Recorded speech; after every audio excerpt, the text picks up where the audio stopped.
Donc,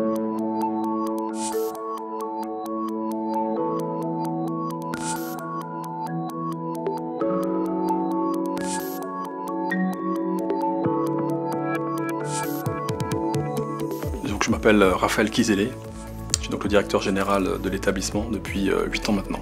Donc la confiserie Adam fabrique deux types de produits, des dragéifiés, dont les dragées font partie. La deuxième famille, c'est la gamme des turbinés. Et autour d'un intérieur, on va mettre des couches successives de chocolat ou d'autres typologies de matières premières. Donc aujourd'hui, on fait globalement 25% de nos chiffres d'affaires à l'export.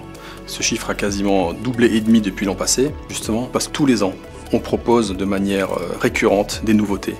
Ensuite, on se base sur le triple E, l'excellence des hommes, l'excellence des matières premières. Et le troisième, c'est l'excellence de l'innovation technologique.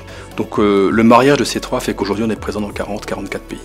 Le succès international, c'est le Graal, à mon sens, parce que dire aux gens, ne serait-ce que sur un map monde, qu'on est présent ici ou là, c'est vraiment une fierté pour nous et bien sûr pour tout mon staff tout simplement. Donc effectivement on dessert à la fois les grandes maisons, on est présent dans tous les pays, mais avant tout on est alsacien. Donc notre premier client déjà c'est nous-mêmes. Ensuite on s'allie à des réseaux, c'est-à-dire qu'on va faire appel à des réseaux bancaires pour des études de marché.